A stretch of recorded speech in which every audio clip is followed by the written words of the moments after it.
Most people don't die at the end. They die in the middle, in traffic, in break rooms, in quiet relationships they stop believing in. Not from bullets, not from battles, from hesitation, from playing along, from choosing peace over purpose one too many times. They stop dreaming. They stop trying. They stop telling the truth, even to themselves.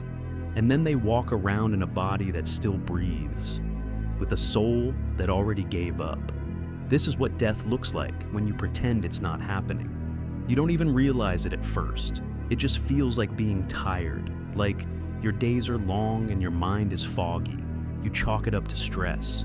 You tell yourself you just need some rest, some time off. But even when you get that, the emptiness doesn't go away. The problem isn't the pressure. The problem is that nothing you're doing feels meaningful anymore. It all feels mechanical. You go through your routine. You do what's expected. You answer messages. You hit deadlines. You try to be present, but you're not. You're detached from your own life, from your own choices, from the person you were supposed to become. And every time you ignore that feeling, a little more of you fades. It's not a breakdown. It's not dramatic. It's not something people notice from the outside, but it's real and it's dangerous because it convinces you this is normal, that you're just burned out, that you're just overworked. But that's not the truth. The truth is, you stopped growing. You stopped chasing something that matters. You started tolerating things that drain you. And now you feel like you're stuck, not because you've run out of options, but because you've run out of belief. You're not inspired. You're not challenged. You're not proud of yourself anymore. And that's the part that eats at you the most. You can't fake that. You can fake productivity. You can fake confidence. You can fake being okay, but you can't fake fulfillment. And when that's gone, it's not long before everything else starts to feel pointless. You're not tired. You're disconnected from your values, from your vision, from the version of yourself you actually respect. And every day you keep showing up like nothing's wrong, like this is just what adulthood feels like, you get further away from the person you were meant to be. You start lowering the bar for yourself. You settle into survival mode. You stop asking for more, not because you don't want more, but because you're afraid of what it might cost. But staying here has a cost too, a bigger one. It costs you your energy, your purpose, your identity. And eventually, you forget what it even felt like to be excited about life. That's when you really start dying. Not on the outside, on the inside. That's what this is. Not a rough week, not stress. It's you living a version of life you don't believe in, and pretending that's okay. It's not. And if you keep pretending, you'll wake up one day surrounded by everything you settled for, and none of it will mean anything. You didn't mean for it to happen. You didn't set out to live this way. You just made a few choices that made things easier. And then a few more. You started ignoring the voice that used to tell you the truth, because the truth started getting inconvenient. It told you to leave, to change, to speak up, and you didn't feel ready for any of that. So you learned how to quiet it down. Now that silence feels normal. You've built a life that looks fine from the outside, but inside, it's all dimmed lights and low volume. You've convinced yourself that staying quiet is the same as staying safe.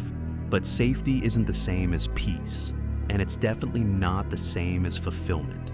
You feel like you're protecting yourself by staying where you are, but what you're really doing is hiding. You're avoiding growth, avoiding exposure, avoiding anything that might make you feel something real. The more you avoid discomfort, the more your life starts to shrink. You stop meeting new people. You stop learning anything that stretches you. You keep your opinions to yourself. You try not to take up too much space.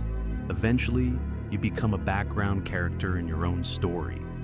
You watch other people take risks. You watch them start over. You watch them fall on their face and still keep going. And some part of you wants that. Not the failure, but the aliveness, the proof that they're still in motion. But you keep choosing stillness, not peace, not presence, just stillness. Because motion requires decisions. And every time you've tried to make one, Fear talked you out of it, so now you stay where it's predictable, where you won't be challenged, where you won't be seen too clearly. You do enough to not fall behind, but not enough to change anything. You respond to life. You don't shape it. And that becomes your identity, a version of yourself that gets things done, keeps people comfortable, and never makes too much noise.